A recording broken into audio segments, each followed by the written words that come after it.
Esses dias eu estava aqui pensando quais seriam os melhores prólogos do cinema, né? O prólogo ele é mais aplicado na literatura, que é aquele momento antes do livro realmente começar, mas não é o prefácio, o agradecimento, né? Ele é uma parte que já está na história, mas é antes da história engatar. É como se fosse na música aquela abertura, né? No Bohemian Rhapsody seria o coral, no Pink Floyd seria aquele helicóptero passando. E aí eu tentei trazer isso pro cinema, né? Que tem vários filmes com aberturas impressionantes, aí eu tô tentando listar aqui hoje o meu top 10. E olha, quando eu falo que o filme é antes da história começar, se engana quem pensa que o prólogo é dispensável. É aquele momento que você senta, você ainda não está acomodado direito, você ainda está pegando pipoca, você está chegando no cinema. Eu mesmo, assim, eu já deixei de ver filme no cinema porque o filme tinha começado. Has the picture started yet? It started 2 minutes ago. That's it. Porque vamos pegar de exemplo o Shawshank Redemption, que eu vou tirar dessa lista já, tá? Eu já estou citando ele como menção honrosa. Só que se você pega Shawshank com 6 minutos de duração, você já perdeu a informação que o porquê que o protagonista foi preso, todo aquele suspense de será que ele é culpado ou não, fora que você perde toda aquela abertura, né, dele, do tempo de prisão que ele vai ter, as razões, a motivação que ele foi preso, é muita informação. Então hoje eu vou tentar listar aí uns 10 aberturas impressionantes do cinema, os 10 prólogos do cinema. Eu só queria deixar uma outra menção honrosa antes de começar a lista, que é pro Fargo. Fargo ele abre com uma tela branca, né, e você percebe que é uma neve, aí vem um carro andando, e aí tem uma trilha sonora muito boa no fundo, é impressionante essa abertura.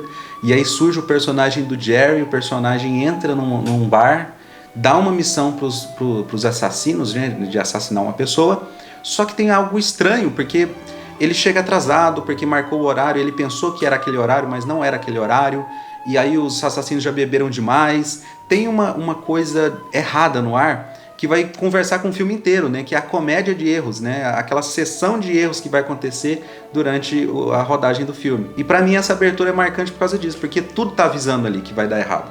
Vamos abrir essa lista então, número 10, tá?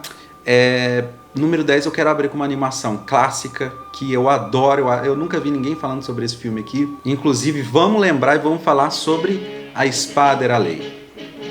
Eu fiquei em dúvida porque a Disney tem tanta abertura maravilhosa, mas ela é tão imersiva. Basta um segundinho ali de rodagem para você estar dentro do filme. Parece que eu tô lendo uma literatura inglesa, né? Uma fantasia inglesa. É impressionante a imersão dessa abertura. A música, então, a interpretação até da dublagem é maravilhosa. Nossa! Essa abertura, inclusive, já foi referenciada em vários lugares, né? Até no Shrek foi referenciado. Só que, se eu não me engano, ela não foi necessariamente a primeira que fez isso. Mas, para mim, é a mais bela de todas. Retirar a espada desta pedra, será coroado legítimo rei da Inglaterra. Vamos seguir, então, falando de Disney, porque a verdade é que a Disney ela tem tanta abertura maravilhosa que fica difícil. Mas eu vou botar em número 9 o Up. Up eu acho que eu não preciso nem explicar, né? Up é uma abertura tão marcante que deixa o resto do filme sem graça. Pra mim é aquela abertura que ninguém tava esperando aquilo, sabe? É uma coisa de louco. A trilha sonora virou clichê até, né? De tristeza, e não tem ninguém que não sai dessa abertura chorando. É uma abertura muito ousada, assim, principalmente por ser um filme de aventura simples depois, né? Mas ele é uma abertura ousada que talvez não funciona tão bem dentro desse filme por conta do restante.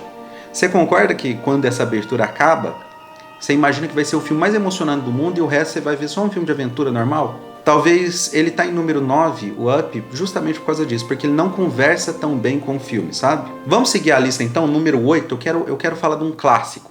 Um clássico da década de 60, né, que é o No Calor da Noite.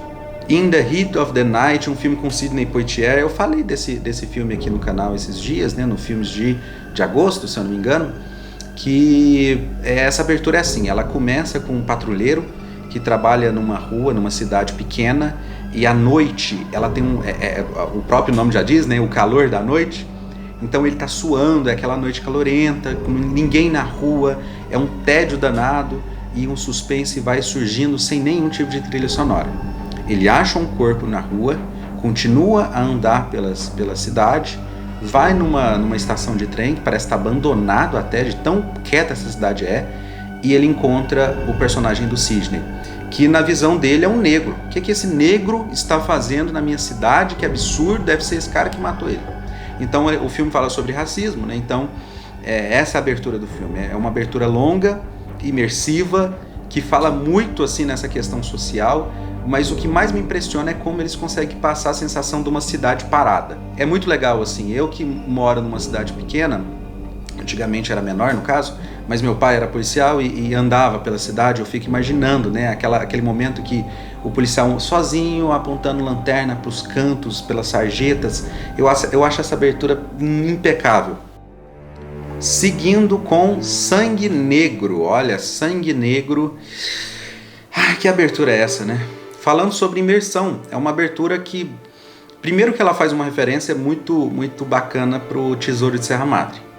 E o Daniel Day-Lewis atuando é um espetáculo, Eu não consigo nem explicar, porque é ele trabalhando. O filme é isso, a abertura do filme é isso. É ele trabalhando numa mineradora sozinho, num lugar, num acampamento, e aí a construção de cenário é impressionante, parece que você é transportado para o século passado automaticamente. E acontece um acidente, ele vai tentar sobreviver ali, a abertura é longa, a trilha sonora é opressiva, é uma abertura que fala muito, é uma abertura que você sente que esse filme não vai ser só sobre mineração. E ele tá aqui nesse lugar porque não tem jeito, é uma abertura que pra mim é aquele tipo de abertura que é só colocar que eu vou acabar vendo o filme inteiro. Fazendo uma correção, tá? O Fargo é o número 10, não é uma menção honrosa. Eu fiz a lista e agora que eu fui contar deu 9. Então a menção honrosa acaba virando o número 10. Vamos prosseguir porque agora a gente acaba de entrar no top 5. O 5 vai abrir com outra animação, que, como eu disse, a Disney é mestre em fazer abertura de filme, fazer prólogo. O próprio Tarzan tem uma abertura, nossa, que abertura linda, mas eu não dou conta. O WALL-E fica no 5º lugar. Por quê? Porque pra mim é outra abertura ousada, é um começo sem voz, sem trilha. Você tem um robô que teoricamente ele não teria nenhum carisma, que é um robô estranho, mas é impressionante como uma barata e um robô consegue ter carisma. Eu não consigo entender, a animação desse pessoal é linda demais. E a abertura ela me lembra Fallout, me lembra esse mundo pós-apocalíptico ali com os lixos e sujeira, aonde esse robô ele vive, né? Ele vive ali coletando, fazendo o seu trabalho incansavelmente, e o começo ele é uma mistura de tristeza é intrigante. Apresenta todo esse mundo, você vai entender o que aconteceu com o mundo ali, só com os cenários, né?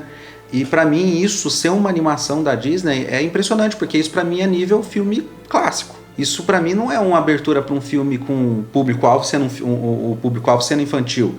Pra mim é isso, assim, a abertura desse filme é uma coisa que me deixa babando, assim. Eu sou apaixonado pela abertura de WALL-E, que inclusive foi a motivação de fazer essa lista. Mas é isso, a abertura do WALL-E pra mim é talvez a melhor coisa do filme, inclusive. Ele tem o mal do Up, mas não é tão gritante, porque o filme ainda continua tendo forças depois da abertura. Não tanto quanto na abertura, claro. Mas ele não é exatamente o oposto, né? Ele não virou o oposto de repente. Top 4, agora começa a ficar mais difícil fazer essa lista, mas não tem jeito de não lembrar da abertura do Era Uma Vez no Oeste.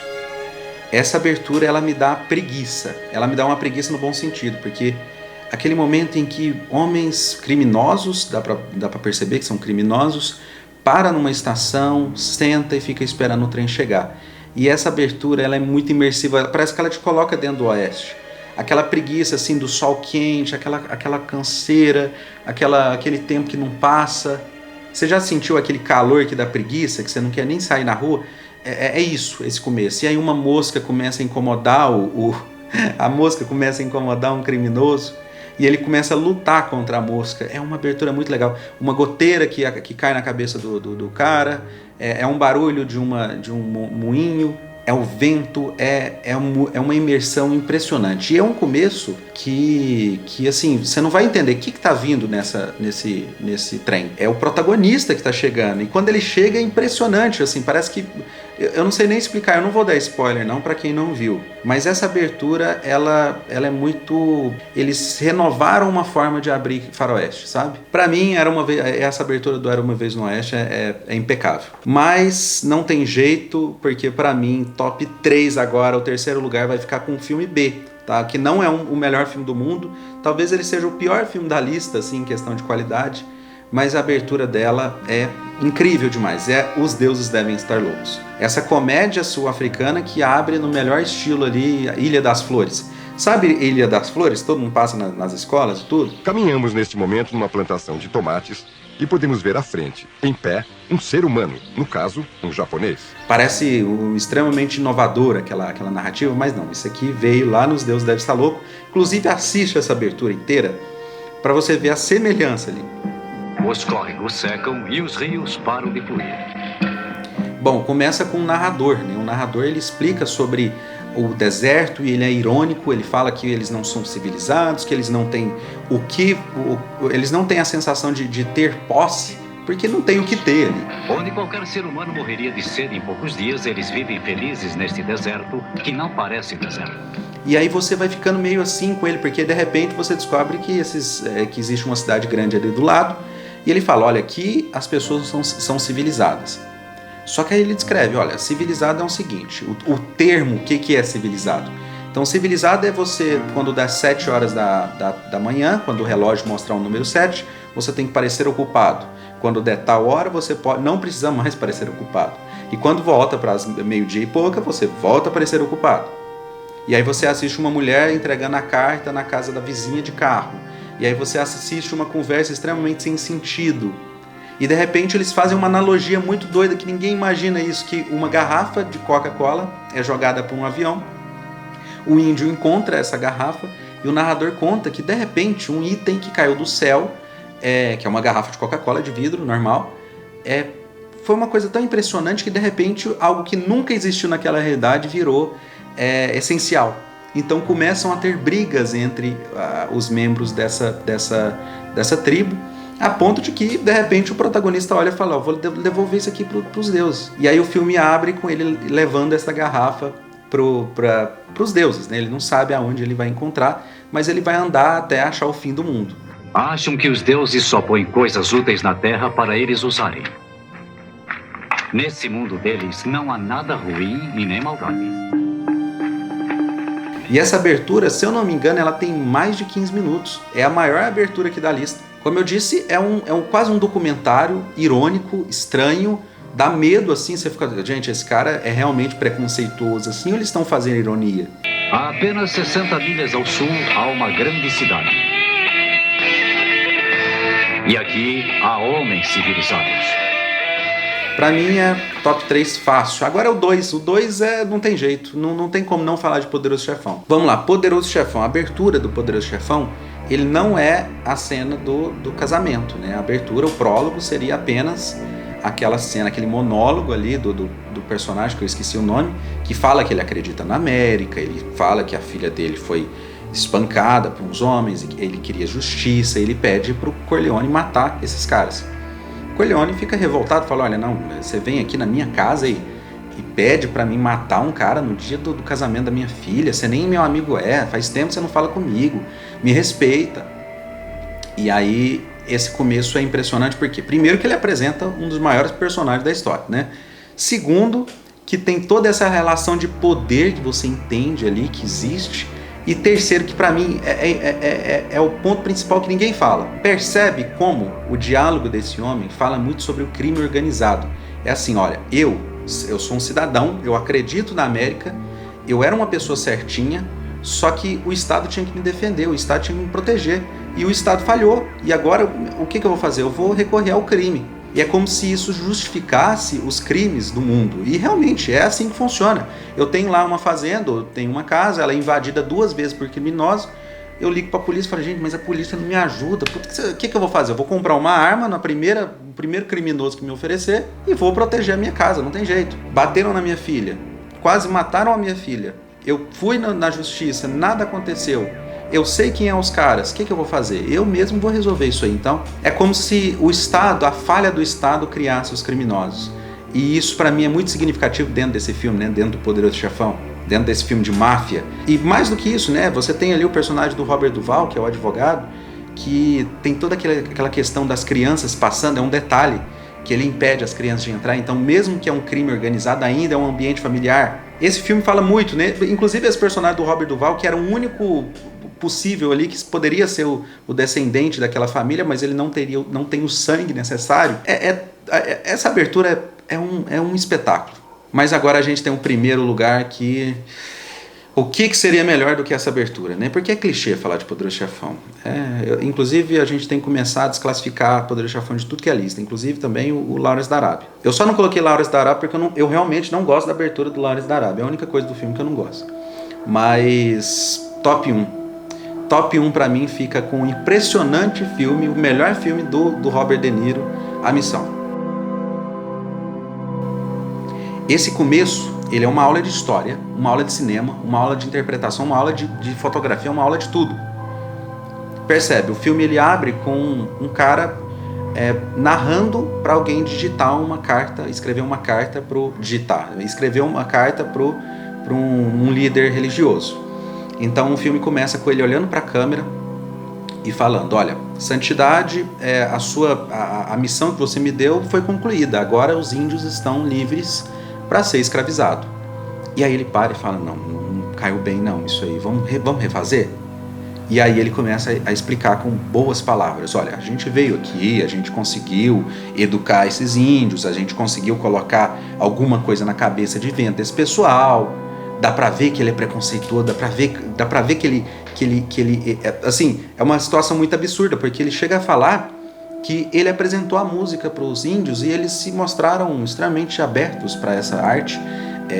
Foi muito interessante apresentar a música, como se os índios nunca tivessem trabalhado com música na vida. Se brincar, sabia mais do que eles de música, né? Mas enquanto ele fala o quão receptivo foi os índios, a gente assiste os índios crucificando um jesuíta.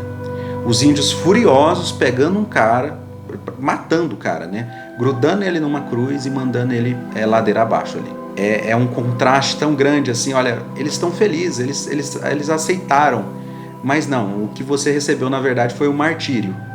Essa abertura ela fala sobre tanta coisa histórica, social, essa coisa de uma situação tão absurda na cabeça de um cara que na hora que ele abre a boca e fala, ele fala: não posso, não é assim, gente, não pode ser. Quer dizer, eles estão livres para ser escravizados, vamos refazer. Eu acho tão interessante essa frase. E toda essa abertura ela é um espetáculo visual, né? Porque você vê aquela cena do cara caindo a cascata ali, parece que eles jogaram um cara de verdade, gente. Salva esse cara aí, meu Deus. É um início pra mim top 1 fácil, assim, não foi nem tão difícil escolher o top 1. Na verdade foi assim: olha, eu vi o Aui de novo e falei: nossa, eu vou fazer um vídeo sobre aberturas de filme. E aí eu já peguei o top 1 já e coloquei o Aui em algum lugar. Mas é isso, olha, se faltou algum filme que você acredita que tem um bom prólogo, deixa aí nos comentários, né? Com certeza eu esqueci de muita coisa. Se tiver alguma sugestão de tema, de filme, também pode deixar nos comentários. Inscreve aí no canal, dá aquela força de compartilhar, aquela coisa toda. Então é isso, até o próximo vídeo e tchau!